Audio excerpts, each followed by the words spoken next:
दोस्तों, भारतीय रेलवे देश की जीवन रेखा है जो हर आयु वर्ग के यात्रियों को उनकी मंजिल तक पहुंचाने में महत्वपूर्ण भूमिका निभाती है। दोस्तों, विशेष रूप से वरिष्ठ नागरिकों के लिए रेलवे ने कई सुविधाएं उपलब्ध कराई हैं, जिससे उनकी यात्रा को अधिक आरामदायक और सुरक्षित बनाया जा सके। भारतीय रेलवे द्वारा वरिष्ठ नागरिकों के लिए किए गए प्रावधानों और हाल ही में संसद में पूछे गए प्रश्नों के आधार पर उठाए गए मुद्दों पर चर्चा करेंगे। दोस्तों, राज्यसभा में वरिष्ठ नागरिकों की यात्रा सुविधा पर उठे सवाल। राज्यसभा में 7 फरवरी 2025 को सांसद सुश्री सुष्मिता देव द्वारा वरिष्ठ नागरिकों की यात्रा सुविधाओं से संबंधित प्रश्न पूछे गए हैं। दोस्तों, ये प्रश्न निम्नलिखित विषयों पर केंद्रित थे। दोस्तों, पहला प्रश्न था वरिष्ठ नागरिकों की यात्रा को आसान बनाने के लिए सरकार द्वारा उठाए गए कदम। दूसरा, 2020 से अब तक भारतीय रेलवे में यात्रा करने वाले वरिष्ठ नागरिकों की संख्या। तीसरा, वरिष्ठ नागरिकों को दी जाने वाली किराया रियायतों की संख्या और कुल छूट की राशि। चौथा, सभी श्रेणियों की यात्रियों को दी गई कुल किराया रियायतों की राशि, विशेष रूप से वरिष्ठ नागरिकों के लिए। पांचवा, क्या वरिष्ठ नागरिकों को दी जाने वाली किराया रियायतें बंद कर दी गई हैं? यदि हाँ, तो उसके पीछे का क्या कारण है? दोस्तों, रेल मंत्री अश्विनी वैष्णव द्वारा दिए गए उत्तर में बताया गया कि वर्ष 2020-21 से 2024-25 तक कुल 2357.8 करोड़ यात्री रेलवे से यात्रा कर चुके हैं, जिसमें वरिष्ठ नागरिक भी शामिल हैं। रेलवे ने वरिष्ठ नागरिकों के लिए यात्रा सुविधाओं को और अधिक सुलभ बनाने के लिए कई कदम उठाए हैं।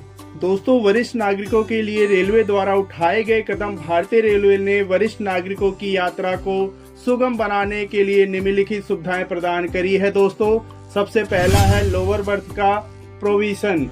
वरिष्ठ नागरिकों 45 वर्ष और उससे अधिक उम्र की महिलाओं तथा गर्भवती महिलाओं के लिए लोअर बर्थ आवंटित करने की सुविधा उपलब्ध है। दोस्तों, दूसरा है विशेष आरक्षण कोटा। स्लीपर क्लास में 6-7, AC 3 टियर में 4-5 और AC 2 टियर में 3-4 लोअर बर्थ कोटा आरक्षित किया गया है। तीसरा है प्राथमिकता आधारित सीट आवंटन। ट्रेन में यात्रा के दौरान रिक्त होने वाली लोअर बर्थ को वरिष्ठ नागरिकों, दिव्यांग और गर्भवती महिलाओं को प्राथमिकता पर आवंटित किया जाता है। चौथा है असुरक्षित कोचों में अलग से सीट आरक्षण। भारतीय रेलवे ने कुछ सामान्य श्रेणी के डिब्बों में वरिष्ठ नागरिकों के लिए विशेष सीटें आरक्षित की हैं। पांचवा है बैटरी चालित वाहन। प्रमुख रेलवे स्टेशनों पर वरिष्ठ नागरिकों, दिव्यांग, बीमार यात्रियों और गर्भवती महिलाओं के लिए बैटरी ऑपरेटर वाहनों की सुविधा दी गई है। छठा है आरक्षण केंद्रों पर अलग काउंटर। वरिष्ठ नागरिकों की सुविधा के लिए विभिन्न रेलवे स्टेशनों के आरक्षण केंद्र पर विशेष काउंटर उपलब्ध कराए गए हैं। सातवां है व्हील चेयर की सुविधा। वरिष्ठ नागरिकों की सुविधा के लिए रेलवे स्टेशनों पर व्हील चेयर उपलब्ध कराई गई है। आठवां है कई रेलवे स्टेशनों पर ramp, lift, escalator, sign board और may I help you booth स्थापित किए गए हैं। दोस्तों, वरिष्ठ नागरिकों को किराए में रियायत का मामला। भारतीय रेलवे द्वारा यात्रियों को किफायती यात्रा प्रदान करने के लिए कई कदम उठाए गए हैं। वर्ष 2022-23 में रेलवे ने यात्री टिकट पर 56,953 करोड़ रुपए की सब्सिडी दी, जो प्रत्येक यात्री को औसतन 46% की रियायत प्रदान करती है। उदाहरण के लिए यदि किसी टिकट की लागत में 100 रुपए है तो यात्री को केवल 54 रुपए का भुगतान करता था। हालांकि कोरोना महामारी के बाद वरिष्ठ नागरिकों के लिए किराए में विशेष छूट को बंद कर दिया गया था। वर्तमान में रेलवे केवल दिव्यांग, रोगियों और छात्रों के लिए विशेष किराया छूट जारी रखे हुए है।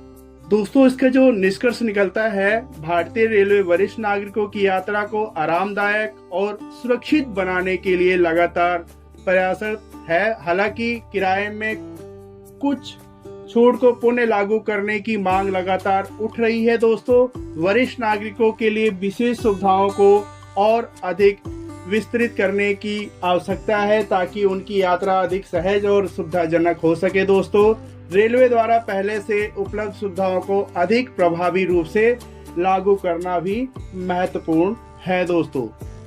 दोस्तों यह जानकारी जो मैंने आपको इस वीडियो के माध्यम से दी है दोस्तों, यह जानकारी आप लोगों को कैसी लगी, अच्छी लगी हो तो दोस्तों प्लीज वीडियो को लाइक और इस चैनल को सब्सक्राइब करना ना भूलें।